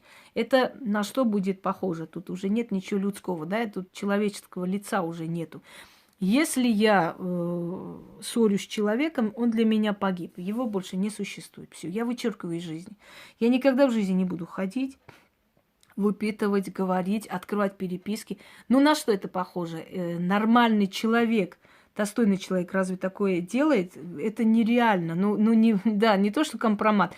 Если человек изначально сохраняет против тебя компромат, изначально сохраняет твои переписки, у него уже грязная душа, он уже привык настолько предавать, и столько раз у него это было, что он уже изначально пытается, как бы сказать вам, уже накапливает что-то против тебя. Согласна? Такой человек не может быть искренним. И самое страшное для него трагедия, для такого человека, что он сам-то несчастливый. Это синдром Нерона называется, когда всех подозреваешь, все тебе враги, всех ты ненавидишь, на всех собираешь компромат и прочее, прочее. Это они сами очень несчастны, потому что они знают, что если они собирают против кого-то компромат, значит и против них кто-то собирает. Если они чьи-то письма сохраняют, значит их письма тоже сохраняют, они должны быть осторожны. Ну, кому это надо? Но даже если, дорогие друзья, вот предположим, да, вот открыть чью-то переписку, показать, о чем вы говорили, все это наружу вывернуть, показать. Ну, и насколько это хватит? Ну, 1 день, 2 дня. Все прочитали, все увидели, и все. Собственно, и все, правильно, вся интрига пропала. Ну, вот смысл. Можно, конечно, Марьям. Но зато ты уже будешь выглядеть как? В каком свете? И какое может быть доверие к тебе? Все, весь сказ. Завистливая баба делает привороты на твоего мужа. Думаю, что весь секрет твоего счастья, успешность твоего, что ты сама, да, делают. Очень глупо делают, считая, что они...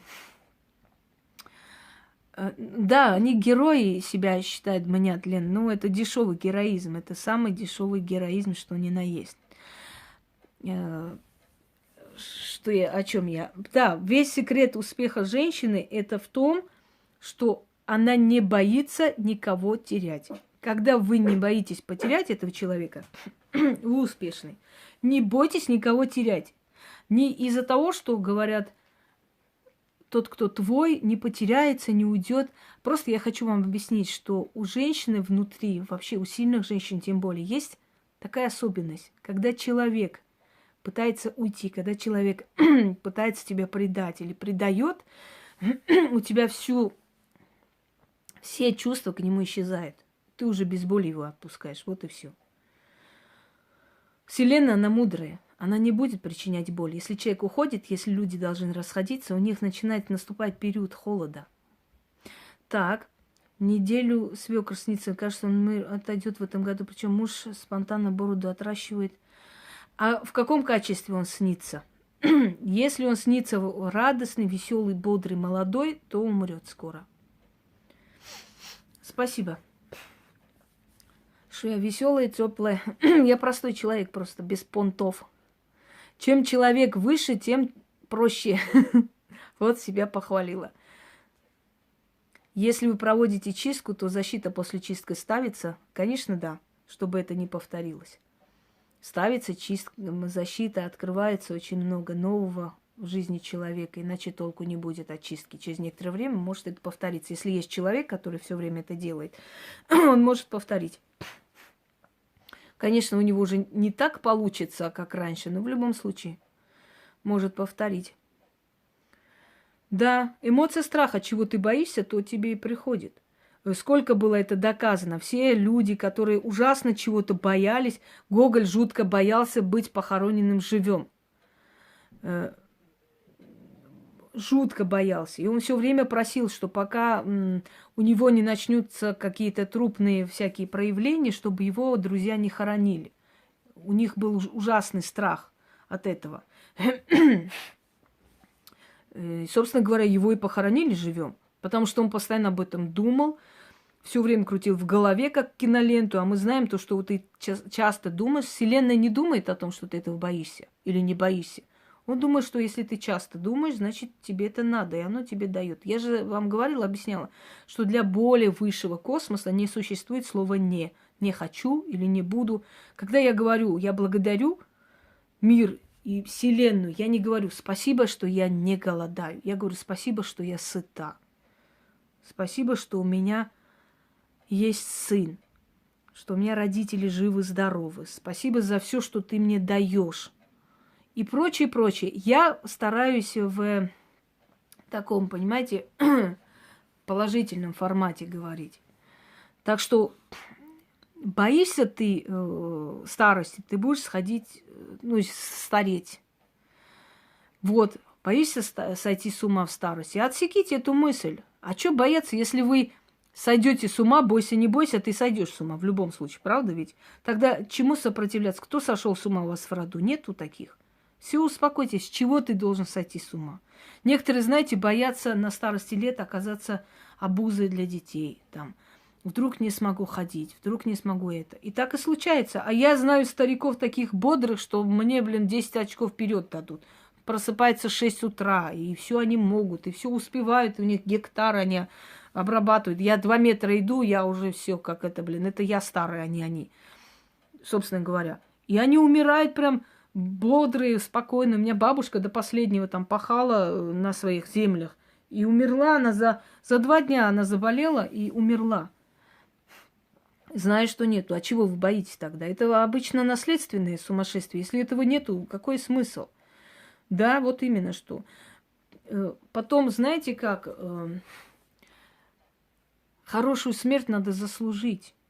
Вот у меня все мои предки ушли хорошей смертью. Они быстро ушли, они без мучений ушли, все. Одна моя прабабушка только ушла, долго мучилась, несколько лет лежала, и постоянно я была рядом, она мне что-то рассказывала, я ей, просто рассказы, очень мудрые вещи. И почему так случилось у нее? Потому что она вообще, последние годы она прокляла эту силу, она потеряла 2 детей. Она ненавидела, что ей это дали, понимаете? Ее наказали тем, что ты не имеешь права даже роптать. Ей было очень тяжело вот это все перенести. Вот из-за этого она расплачивалась. А так моя бабушка, отцова мать, ушла. 1 день заболела, 2 день умерла. Мой дед ушел, сам не понял, во сне умер. Кто у нас еще там? Все мои родственники старшего поколения. Ее сестра ушла легко, другая сестра легко ушла. Привезли в Россию, а ей стало плохо, что-то нехорошо. Вот ее отвезли на родину, она умерла через 2 дня. То есть они быстро уходили, очень спокойно и безболезненно, и в глубокой старости. Вот, уважаемые люди. Так что не надо думать. То, что будет, уже будет, и это вы не исправите. Которые постоянно каждый месяц кровь месячно опаивают, их чистить и снова опаивают. Закрой, ставь запрет на кровь. Я как-нибудь покажу. На крови читается и даешь указание, чтобы этого человека кровью больше никто портить не смог. Потом Маша эту кровь ему на руки или на его фотографию, где он полный рост стоит, на руки, на лоб. Как-нибудь напомни, я дам такой ритуал. Ставить запрет на кровь, чтобы кровью больше не могли его привораживать никто. Есть такая вещь, и это избавит тебя от этих всяких трудностей. И знаю таких вот полоумных личностей, которые постоянно, пока до могилы не доведут просто. Есть такой ритуал. А как же, если мы не поставим какой-нибудь запрет, мы вечно будем это делать? Бесконечно. Что я хотел сказать? Я помню, когда говорят, что Папанов каждое утро бежал несколько километров, и кто-то из его друзей, тоже актер, сейчас не помню кто, Рыбников, по-моему, через балкон смотрел и говорил: «Толя, от инфаркта не убежишь». И он действительно от инфаркта и умер, что не странно, увы. Великие были люди, конечно, великие. Таких актеров сейчас, к сожалению, нет. Будет ли, не знаю, но нету. Так что вот так. Какой еще у вас есть вопрос вот касаемо той темы, которую я так развернуто вчера рассказала, что я подумала, что еще я не дорассказала. Вот вы смотрели. Спросите, вот что вам было непонятно. Да, великие. Они не играли, они жили этой жизнью. В больницу загремелось, что это пока бабку одну свекровь не привела, не могли помочь. Может и в больницу загреметь, может и умереть. Все что угодно. Я еще раз говорю, если мужчина не спал с этой женщиной или не имел никаких видов на нее, не было у них любви и прочее, он вполне может очень сильно заболеть. Для него это просто практически порча. Я извиняюсь, еще раз проверю, что он там надоедает. Кто там? Пусть. Там никого нет. Это кажется. Но. Чего ты тявкаешь постоянно? Ну.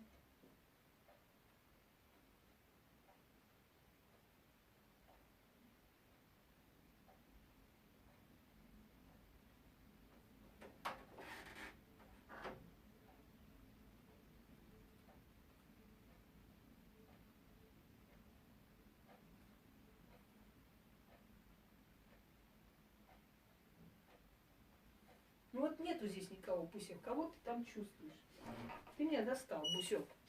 Иди ты уже посмотри. Давай, Маша отсюда. Есть такие дни, что такие вот активные дни, что Пусик кого-то видит. Вот. Про вампиров, да? Да, есть такой анекдот. Сейчас расскажу. Заходит вампир княжеского происхождения в ресторан и говорит: дайте мне кровь первого сорта. Вот принесли, налили, он выпил залпом, положил там $100, вышел. Приходит такой среднестатистический живущий и говорит: дайте мне кровь второго сорта. Налили, принесли, выпил, там положил $50 и вышел. Заходит бомж-вампир. Значит, сел такой и говорит: дайте мне кипятка. Принесли кипяток, поставили, он туда окунает тампон и говорит: хоть чайку-то попью сегодня. Вот вам про кровь анекдот. I'm sorry, но мне нравятся такие анекдоты, но надо уметь рассказывать. Так рассказывать, чтобы не было, ну, знаете, как-то не выглядело вульгарно. Да, мы чайком побалуемся сегодня. Всякие бывают вампиры, так что не удивляйтесь. У кого насколько денег хватило. Вот, дорогие товарищи. Нормально, чего тут такого, Наталья? Для них это нормальная вещь, это тебе фу-фу-фу. А им хоть бы что. Есть такая болезнь определенная, вампиризм называется, и уже доказано врачами, когда человеку постоянно нужна кровь. Они, конечно, не едят людей, не пьют людскую кровь, но кровь человека – это не просто, знаете, физиологическая какая-то часть тела, скажем, не просто жидкость организма человека. Кровь человека вообще по разным книгам священным и прочее, там сказано, что в крови находится душа. Именно поэтому нельзя есть животные, которым не пустили кровь, да. Именно поэтому кровь считается священным, и кровь – это генетика ваша. Через кровь все передается. Здравствуйте, Рома. Не знаю, зачем, мы уже про это говорили, про это яйца и прочее, прочее. Сейчас не будем к этому возвращаться. Так вот, когда вы заключаете договор с определенной силой через кровь, подождите секунду, переливание тоже отдельная тема. Если это касается жизни и смерти, конечно, нужно делать, иного выхода нет.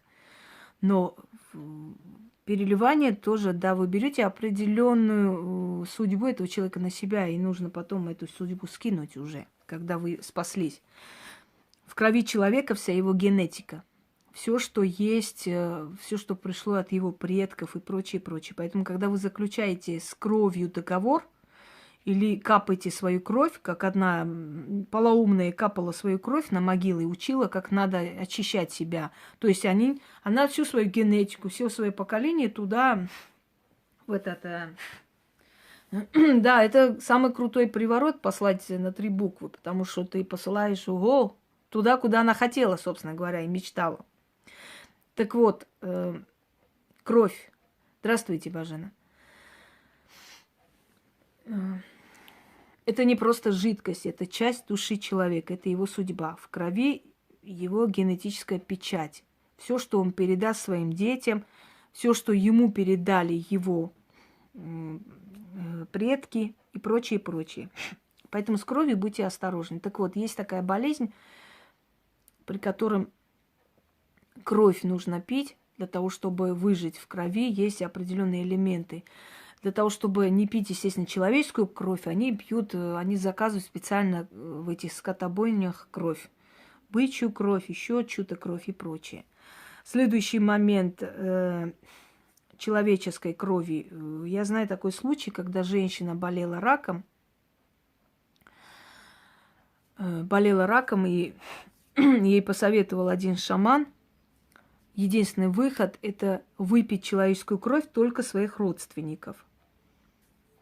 Вот такой был совет, непонятный. Это советское время еще. Когда она пошла, когда она пошла к врачам, заплатила денег, это все было секретно сделано, в суеверии, что-то могут наказать за такое, из партии выгнать и прочее, прочее. И попросила, вот, чтобы она приходила, этот доктор, каждый вечер и пускала кровь у одного из ее родственников. То есть она брала кровь, и вот ее поили этой кровью где-то 3 месяца, вся родня по очереди сдавали ей кровь. Она каждый день пила определенные там 200-300 грамм крови. И что вы думаете, она излечилась, и до сих пор она жива. Так что кровь, она обладает, здравствуйте, Антонина, кровь, она обладает очень сильной, очень такой силой, как вам сказать, необъяснимой.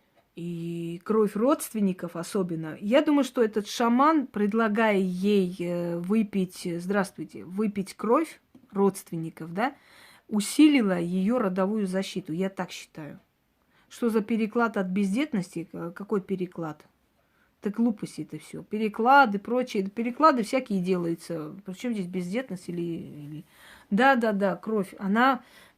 Поэтому мы говорим, да, к родной крови обращаться, к родным истокам, к духам предков и прочее, прочее. И вот выпив эту кровь, видимо, он просто усилил ее связь с предками, настолько усилил, что каждый день вот этот генетический код вливается в нее.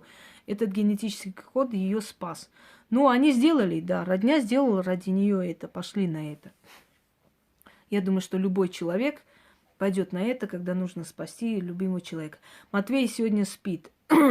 Он после дел всяких уставший вернулся и сказал, что сегодня, наверное, он будет тряхнуть.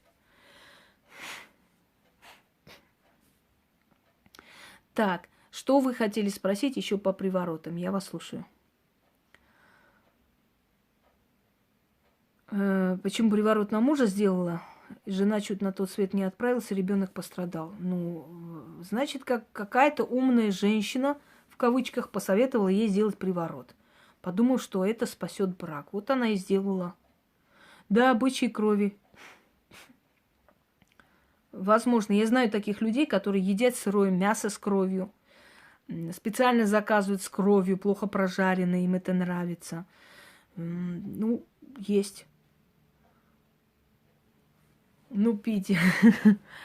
Некоторые хотят много пить, Яна, но не пьянеть. Сырое мясо – это очень хорошо, но ты будь осторожна, бычий цепень есть такая штучка, которая растет внутри нашего организма и становится на несколько метров. На несколько метров. Хорошо, да. Сырое мясо это не новость. Сырое мясо всегда ели. Особенно оленину тоже едят, не жарят ничего. Но это чревато, потому что вот эти черви, они там размножаются. Привороженный может не помнить определенный период, когда находится или, скорее всего, была обморочка. Прекрасно он все помнит, все понимает. Просто если это все снимается, он просто прозревает, открывает глаза, и она становится ему противна. Все исчезает, вся эта любовь. Приворот действует через поколение? Нет. Нет. Это на определенного человека наведено, и все. Если даже женщина, которая приворожила его, умрет, сразу этот приворот исчезнет. Еще раз. Сейчас посмотрю, что там. Чат пропал. Ни с того, ни с сего.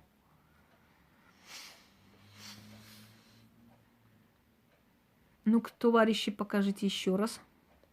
Ну, что ты будешь делать? Пропало все, не вижу. Сейчас почитаю. про что-то там интересный был вопрос, но я не успела. Ну, сейчас, наверное. Могу с другого телефона глянуть. Давай, давай. Угу. Исцеление, когда кто обливает человека, есть такой ритуал. Это с твоей крови передает крови животного. Заговоров на тортик может приворотом быть и сработать. Господи, да можно на что угодно приворот начитать, и он сработает. Только я вам хочу сказать, что это чревато. Простой женщине это делать нельзя, но сильнее всего привороты действуют на кровь, конечно, особенно кровь месячных. Может женщина приворожить лесби, приворожить обычную женщину, может, сама нет. Через человека, который этим занимается, может. Какая разница? Приворот – это притянуть, привязать двух людей. А какие они, разнополые или однополые, вообще значения никакого не имеют. Вообще. Просто некоторые пишут, специально провожу гей-привороты особыми методами или там лесбийские. Никаких особых методов тут не нужно. Просто точно такое же начитывать и сделать, только соединить там Машу и Лизу. Вот и все. Открываем видовские секреты. Собственно говоря, меня поэтому могуйки не видят, то есть не любят, ненавидят, потому что они там такое таинство там накинули себе пуху на себя. А я как-то так очень, как сказать, элегантно превращаю брюки в элегантные шорты. Ходовой товар, потому что очень много одиноких людей, которые, к сожалению, считают, что приворот их спасет. Проснулся, пошло на переказ. И может это быть отворот? Может быть, если он стал вообще чужим человеком, если он стал абсолютно... Многие вводят кровь при операциях, чистить должен специалист. После того, как человек был спасен, лучше потом пойти и попросить эту судьбу скинуть с себя. Да, благодарю. Политработники делают переливание крови от молодых людей. Да, переливание омолаживает. Если вы хотите, чтобы у вас с лица убрались прыщи, всякие там угревая сыпы, вот эти все шрамы, раны и так далее, то у вас должны с вены взять кровь и колоть в попу. И у вас будет кровообращение и обновление крови. Именно поэтому многие женщины смертельно больные, даже когда рожают ребенка, они выживают. У них полностью обновляется кровь. Начнем с этого. Ну, или пересаживать даже костный мозг. Это тоже спасает. Да, омолаживает. Это очищает сразу лицо. Вот все ходят, там всякие там средства мажут. Это ненадолго. Вы хотите, чтобы у вас лицо очистилось? Попросите медсестру, только ту, которая умеет делать. Зависть не порча. Зависть может только испортить вам жизнь, вот, потому что человек постоянно направляет на тебя эту отрицательную энергию. Постоянно. Она может портить, она может стать с глазом, может стать ненавистью. Но я хочу вам сказать, что завистливый человек не остановится только на том, чтобы завидовать и все. Он обязательно будет делать все, чтобы портить тебе жизнь. Зависть обязательно превращается в действие. Зависть никогда не остается на словах и мыслях. Он всегда превращается в действие. Человек, который завидует, обязательно начнет вам вредить. Что-то делать, через кого-то что-то делать. Постоянно копать под вас, постоянно через кого-то пытаться на вас наводить клевету. Он постарается испортить вам имя, он постарается вам жизнь испоганить и так далее. Завистливый человек не останавливается только на том, что просто завидует и все. Этого нет. Светлана? Ой, это не та ли Светлана, которая ходит за мной тоже кругами уже 5 лет в контактах? Если увели мужа приворотом, то это как-то навредить сыну. Вы знаете, Антонина, я вам скажу одну вещь. Когда наводят на мужчину приворот, приходят женщины ко мне, у которых мужья ушли, и после них и их жизнь пошла наперекосяк, и у них ничего не получается, и брак у них второй не получается, ничего не получается. Когда уводят мужчину, наводят на всю семью, разбивают семью. На вас наводят и болезни, и на детей могут навести все что угодно. Могут отвернуть, могут вражду кинуть между родственниками. Они делают все на свете для того, чтобы забрать вашего мужика И, естественно, закрывает вам дороги, и, естественно, вам наводит все что угодно, и от смертельной порчи, и до всего что угодно. И поэтому, когда мужчина ушел, когда вы уже решили с ним не жить, когда все это закончилось, лучше это все с себя скинуть, потому что то, что наведено на отца и на всю семью в тот момент, когда он с вами жил, очень может быть, что испортило жизнь вам и вашим детям. И оно само не чистится, это демоны. Это определенная черная сила, которая направлена на семью. Она сама не рассосется, не уйдет. Это надо убрать. Вот таким образом может подействовать, да. Остуда. Ну, остуда. Остуда это когда ты начинаешь ненавидеть, или он начинает тебя ненавидеть. Да, это комплексная работа, конечно. Чтобы увести мужчину, недостаточно просто приворожить. Ведь он приходит домой, энергии жены, детей, опять перебивает эту работу. Надо их убрать, надо делать так, чтобы он их ненавидел, надо, чтобы они ссорились, надо, чтобы денег не хватало, чтобы была проблема, чтобы он все время выскакивал из дома, приходил к тебе. Знаете такое, да? Никто тебя в этой жизни не понимает так, как женщина, которая хочет тебя увести из семьи. Она тебя во всем понимает. А потом со временем ты понимаешь, что любовница стала обычной женой, точно такой же женой, как и, собственно говоря, и вот так. Женщина со студа на одного мужчину, другим неинтересно. Со мной было именно так. Это глупо. Вы сейчас написали какую-то глупость. Причем здесь и другим неинтересно из-за того, что остуда на одного мужчину. Значит, кроме остуды, там еще навели очень много всего, всякий букет. Поэтому у вас закрылась судьба. После того, как я вынула гвозди из порога, я с мужем развелась. Значит, это свекровь или кто-то из его родственников сделал так, чтобы закрыть его дома, чтобы он ни с кем не гулял. Когда вы вынули, вы уничтожили влияние вот этого всего заговора. Поэтому я вам сказала тогда, есть разные варианты гвоздей. Есть вот вбиваю гвоздь, чтобы он никогда через этот порог не переступил. Пока этот гвоздь здесь, там такой-то, такой-то в своей семье будет. И вот вы вынули, такой-то, такой-то ушел. Вот и все, собственно говоря. Но я думаю, знаете, вот это насильное привязывание. Вот представьте, это привязывается, это да, это невидимые какие-то нити, невидимые энергии, да, вот привязывается, окутывается человек, там, не отпускается и так далее. А вы представьте на секунду, что это все физические предметы. Вот вы арканом привязали, вы лентой к себе прикрепили, вы там, я не знаю, поясом к себе пришпандорили, вы канатом к себе перетянули. Это же будет настолько смешно выглядеть. Так вы то же самое делаете, тем самым занимаетесь те женщины, которые тянут да тянут его вот этими невидимыми нитями. Это все равно, что на улице кинуться на него сеткой, кинуться на него поясом, кинуться на него лентами, кинуться на него веревками, привязать, связать, перевязать и так далее. Это одно и то же. Вот это со стороны, если бы это видели вот именно в физическом проявлении, это было бы настолько смешно и тупо. Ну, завистливый человек ведьме очень заканчивает плохо, это самопорча. Завистливый человек заканчивает плохо, завидуя любому человеку. Это не просто самопорча, это самоуничтожение самой себя изнутри. Потому что та сила, которая внутри завистливого человека, испытывает просто физическую боль. И для того, чтобы ей стало легче, она должна сделать гадость, чтобы ей потом было хорошо. Когда завистливый человек разговаривает, у него прям... Да-да-да, это точно, Ян. Завистливый человек, когда говорит, он цепляется когтями себе в руки, он кусает губы, у него злоба, физическое проявление боли. Вот если у тебя все хорошо, у человека, который тебе завидует, у него просто физическая боль. У него может сердцем стать плохо, у него может инфаркт случиться, инсульт и прочее. Как говорил Нельсон Мандела, человек завистливо пьет яд и надеется, что умрет его оппонент или его враг. То есть это тот яд, который самого человека отравляет. Вы представьте, если человек занимается вашей жизнью сутками, у него нет других занятий, он постоянно следит за твоей жизнью. Как что, сразу там опровержение снять, сразу показать, сразу какую-то гадость написать и так далее. Он забыл о своей жизни, о том, что он живой человек, у него тоже есть своя жизнь и прочее, прочее.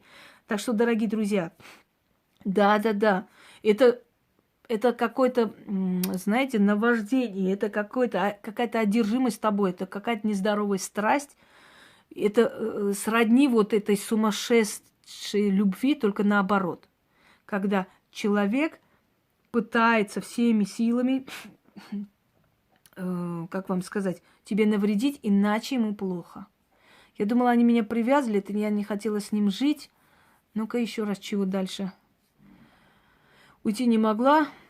После уничтожения гвоздей разошлось. Может быть, привязывали вас вместе, чтобы пока эти гвозди есть, чтобы вы не могли никуда расходиться, и вы жили бы вместе. Может и такое быть.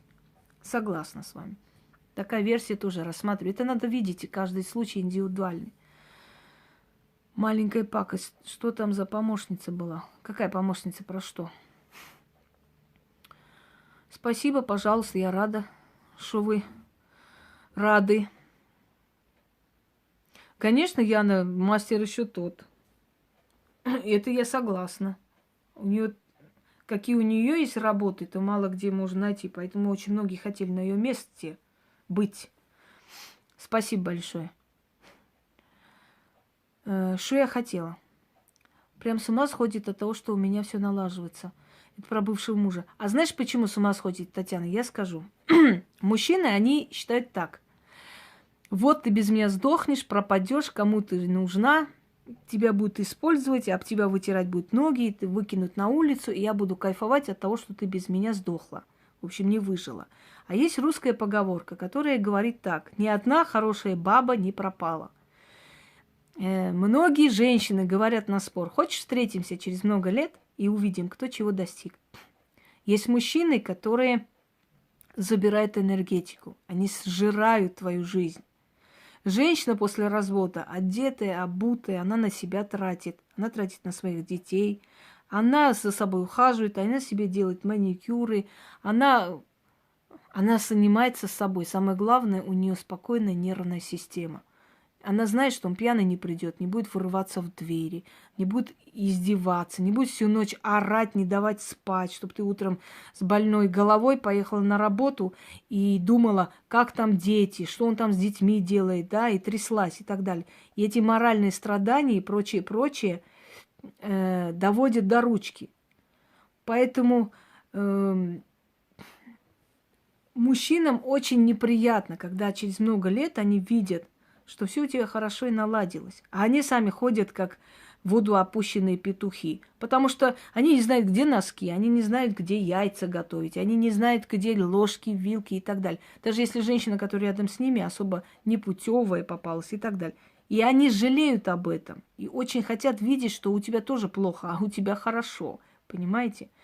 Видят ли практики приворот? Конечно, видят. Обязательно видят. Если не увидят, они не смогут это снять. Это надо сначала посмотреть и увидеть. Если видят вот все симптомы приворота, уже надо снять. Если вы хотите увидеть работу Яны, можете посмотреть мой сайт «Ведьмина изба», сайт в Google или там в любом браузере, да, и там есть отдел, Ян, как называется? Признаки, господи, подожди. Магическая мастерская. И там работа Яны. Можете посмотреть. Я ей сделала такой подарок, я просто поместила туда, потому что для меня сайт это всего лишь формальность, чтобы она просто была. Вот сайт, все мои работы, чтобы там сохранялись. Для меня сайт это не смысл жизни, не что-то такое, чтобы я, знаете, прям за этот сайт держалась, я там не знаю, когда была в этом форуме. Я всем говорю, я в Ютубе пока здесь приходите. И поэтому я не схожу с ума.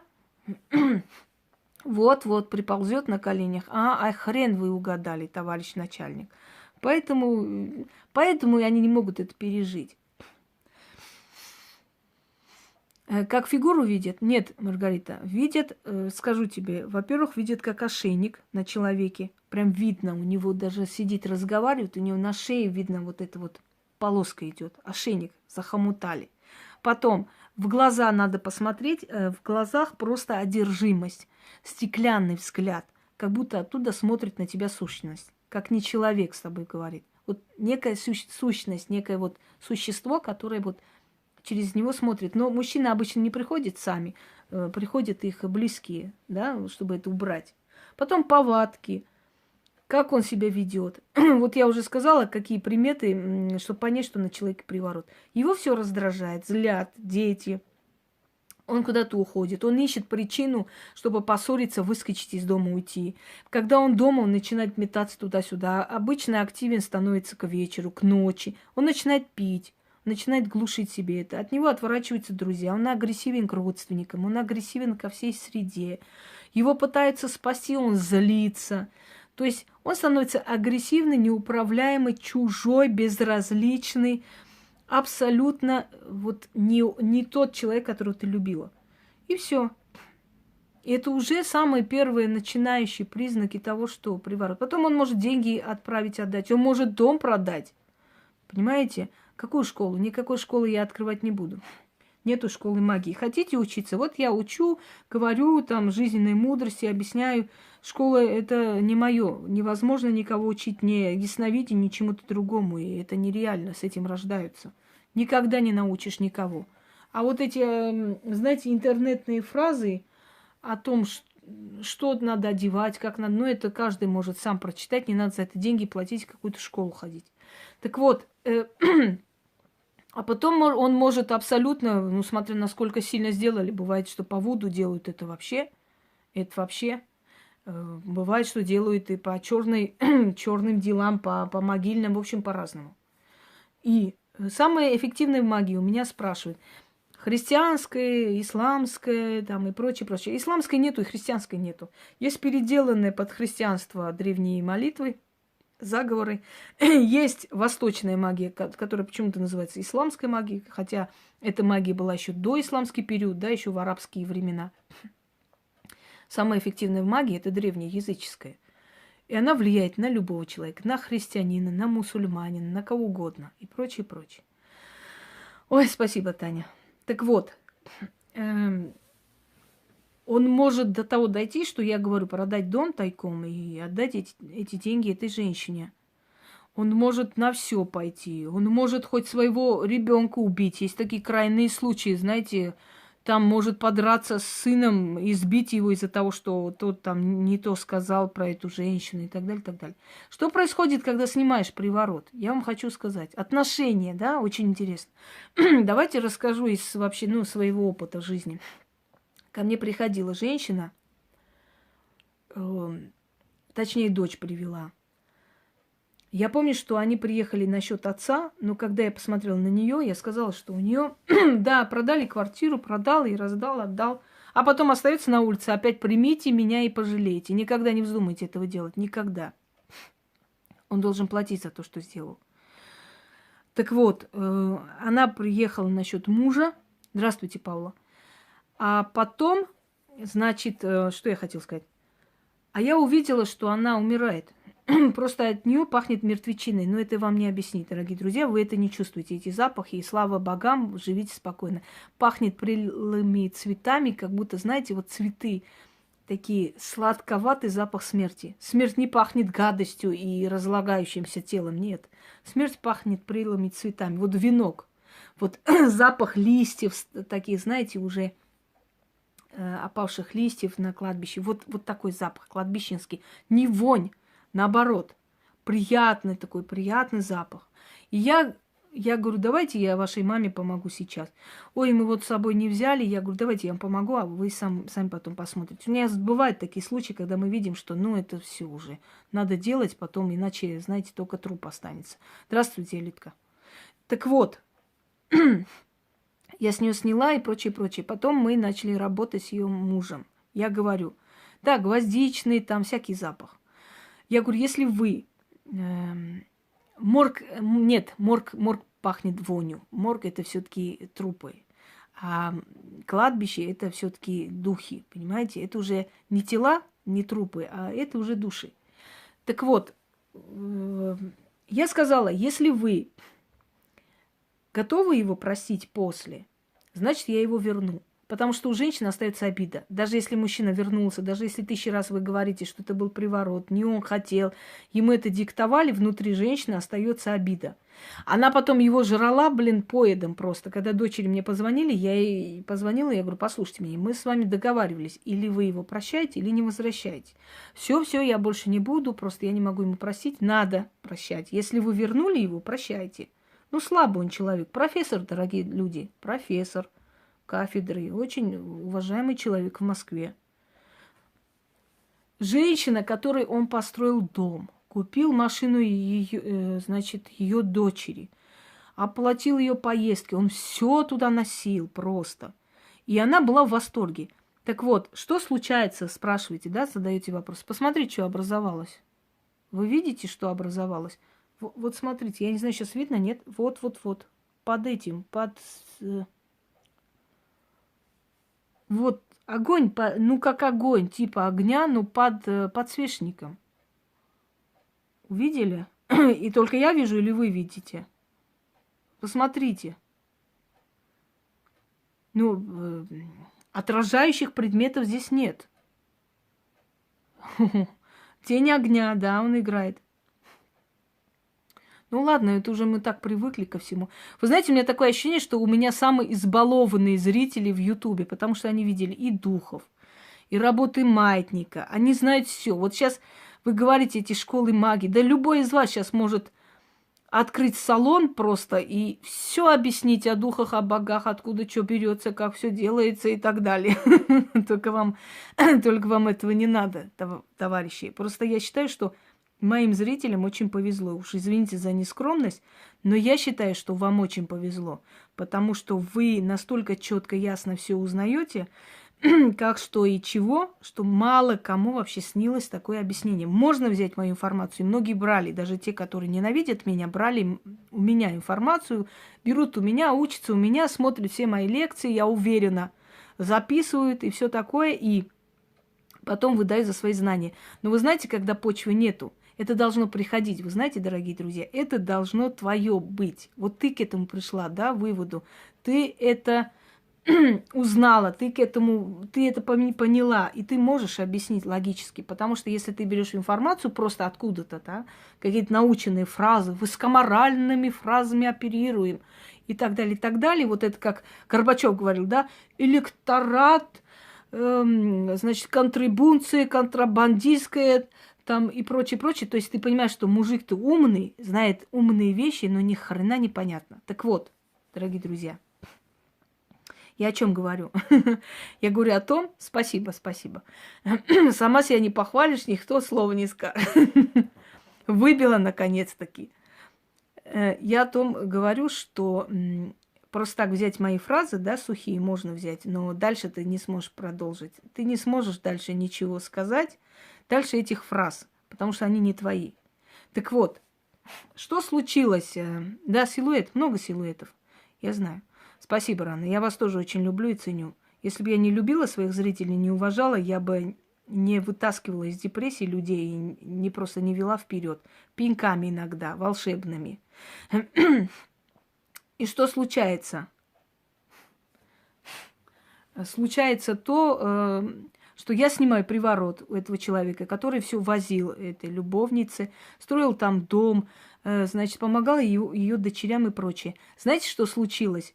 Во время совещания эта женщина, дама, которая привыкла к тому, здравствуйте, Аня, которая привыкла к тому, что он будет говорить, как она скажет, под ее диктовку и так далее. Значит, подвела, не буду сейчас говорить, давайте условно Иван Иванович его назовем, там, Иван Иванович, там, вы забыли вот это сказать, и он повернулся при всем честном народе, вообще без причины, без ничего сказал, пошла ты на отсюда. Она, говорит, как пробка выскочила из кабинета. Через некоторое время он собрал вещи, приехал, сказал, что он будет жить дома. Жена начала там он ушел в свою комнату, закрылся, в общем, сказал, мне одна комната, мне достаточно. Вернулся домой. Следующий случай, когда доктор, очень уважаемый доктор, обладал, ну и сейчас есть у него сеть просто клиник в Москве. Этот человек точно так же был под влиянием. Она с другой страны приехала к нам, очень хотела обустроиться здесь и так далее. Вот, Алина, смотри по направлению моего пальца, видишь? Вот.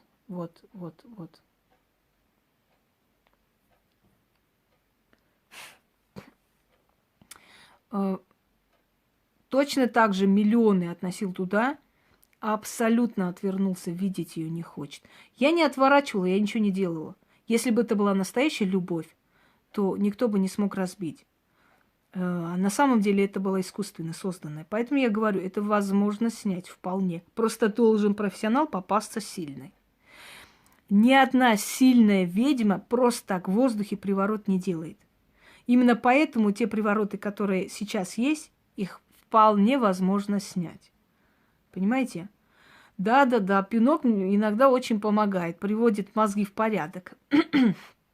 Надо так, надо, потому что, друзья мои, если я буду сидеть и жалеть вас и плакать вместе с вами, и мы ничего не достигнем, не добьемся. Иногда сила воли другого человека тебя вытряхивает и ведет вперед. Я думала, что ты пишешь, что я не вижу, поэтому я спросила Алины, я думаю, вот здесь должно быть. Так-то не видно оно, вот не видно, просто его нету. Вот я сейчас не через экран смотрю, а так смотрю, его нет, естественно. А вот через экран я вижу вот это, внизу вот это язычок огня. Но это невероятно, я не знаю, как это можно объяснить логически, это невозможно. Нужен пинок, дадим, не переживайте. У меня пинки очень волшебные. И сапог у меня волшебный, который по харе даю некоторым личностям. Тоже осень волшебный сапог. Осень помогает. Да, спасибо, Елена. Я рада, что оказалась вам полезной. Вот. Итак, дорогие друзья, я слушаю ваши вопросы. Остальные, которые мы еще с вами, еще не выяснили. И на этом ограничимся. Я думаю, что интересна была тема, и можно пересмотреть тем, которые не успели. Любого человека нет, Анна. Я уже изначально отвечала, что привораживать можно только слабовольного мужчину и того, кто склонен изменять и предавать. Он слаб. Он уже, как бы сказать, он рад обмануться, собственно говоря. Да? Он не против. И такого мужчину можно очень легко забрать. Силуэтов здесь много. Иногда просто превращается комната в какую-то, как вам сказать, в смысле зеркало, не поняла. А у меня было порча проклятие, Марго, эфир, прямой эфир. Посмотри, поищи. Я там уже рассказывала. Если порчу снимают 40 дней, возвращается тому, кто заказывал. Не обязательно 40 дней, он может вернуться сразу. Ничего страшного. Эти прямые эфиры должны быть на других каналах, которые как бы созданы девочками. Ты знаешь, что меня постоянно сливают, так что и найти можно там. Дары от Инги Хосроевой, и там все мои прямые эфиры есть. Магия жизни от Инги. Вот. Там, в принципе, так есть.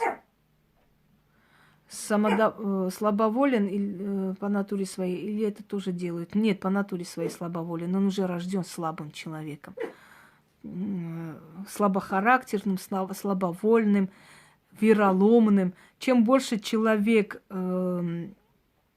знаете, чем больше человек переступает законы Вселенной, чем больше он делает преступлений перед мирозданием, тем больше у него шансов и порчу получить, и приворот получить. То есть у него защиты нет. Говорить о том, что верующим людям невозможно порчу привороты делать, это смешно. Можно делать хоть кому. Без разницы. Угомонись, Пуся. У нас прям движение сегодня началось. Хоть и не суббота, вот что странно. Нет, не содержит абсолютно. Потому что есть разные виды заговоров. Разновидность есть. Есть одна обращенная силам, где они разумные и понимают. Есть обращение к космосу, ко Вселенной. Там другие силы, они не понимают. Так что вот так. Нет, Пуся просто ненавидит там этих вот бегающих, прыгающих, квакающих. Ну да, любовная тема, поскольку тематика красный, вот красным мы обычно и работаем, красным, черными свечами. Хотя, знаете, я вам честно скажу, любым можно и без ничего вызвать и сделать так, что мало не покажется. И это не всегда, не обязательно на алтаре. Можно и на ветер начитать, можно на воду начитать, можно на землю начитать, на что угодно. Кстати, если вы заметили, Афродита далеко не худышка. Очень даже хорошо у нее и попа видна, и животик, и ручки такие добротные. Это, скажем так, идеал красоты средневековья. И я уж не говорю о портретах Рубенса. Да. Был такой грузинский фильм, где купец приходит к князю о чем-то говорит, уговаривает его, и тут вдруг он показывает, значит, голые эти картины, полотна.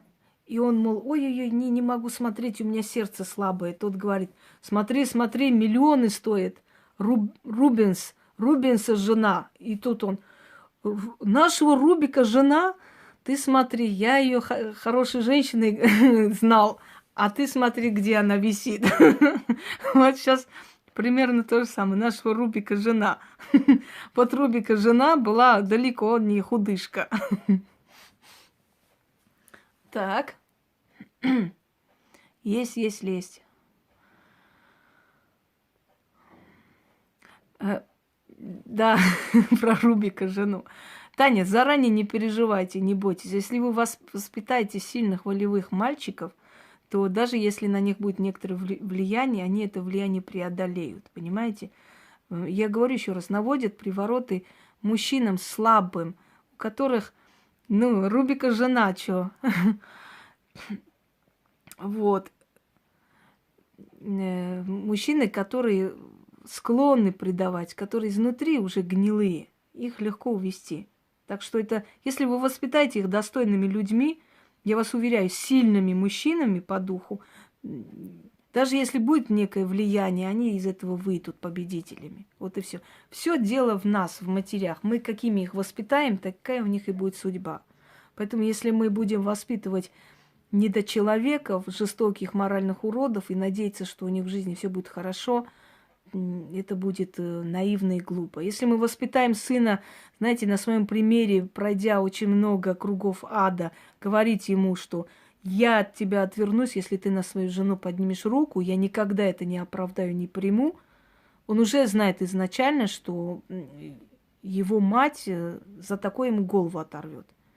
Если он ценит свою мать, он даже ради своей матери будет настоящим человеком, понимаете, иметь ответственность перед своей семьей. Да, делают привороты самостоятельно и навлекает беду и на себя, и на того человека, которому делают. Потому что одна, которая начитала на 40 крестов, не поленилась, ходила по кладбищу и читала на 40 крестов. Есть такой ритуал. Ой, всякие есть. И после этого он попал в аварию, лежал в коме, через некоторое время умер. Вот. Через несколько лет обратились ко мне. Вот. Если они мужики, то не будет этого у них в жизни. Они, когда обратились ко мне, я увидела этот случай. Мать там дала пощечину звонкую ей. Она не знала, что, оказывается, это по ее вине. Вот приворожила она человека, который ее любил, собирался жениться. Она захотела, чтобы он еще сильнее полюбил. И вот в этих форумах посидела, посмотрела на 40 крестов, сделала и убила его. И теперь расплачивается, то есть у нее ни брак не получается, уже несколько выкидышей в больших сроках, и врачи не дают прогноз и так далее. Честно, я не взялась это исправлять, потому что я считаю, что она этого достойна. Она должна еще помучиться некоторое время. Ну, если настоящий сын, то нечего за него бояться. Он за себя постоит. У него должен быть идеал женщины такой, который надо. Понимаете, женщины, а не какой-нибудь непонятно кого. Спасибо большое за пожелание. Итак, Рубика жена сейчас будет отправлена обратно к себе туда, на пьедестал. А мы с вами попрощаемся. Потому как, если будут еще вопросы, естественно, через некоторое время я еще... Спасибо, Сурен. Я еще сниму прямой эфир. Вот сейчас после этих пут еле очухалась, пришла в норму. Нормально они с меня взяли откуп, конечно. Но если взяли, значит хорошо было. Приворот к фирме, это интересно. Это интересно. Вот видите, достойный сын. И достойный сын, он создаст сильный род на самом деле. И вам спасибо, что слушали меня. Если будут какие-то вопросы, естественно, потом... Привет, Ольга. Ничего страшного, ты ничего не пропустила особо. Ты можешь переслушать еще. У нас еще эфиры будут, я думаю, что не раз. И Самирушка-то улетучился, уже некому крутить тут лайки, дизлайки, и эфир срывать некому. Вот, осиротели они, осиротели люди. Ой, бедные, бедные. Придется им смириться с моими эфирами теперь. Так что, дорогие товарищи, да, встретимся еще раз в скором времени. Проведем тему, надеюсь, интересную. И прочее, и прочее. Всем удачи и всех благ.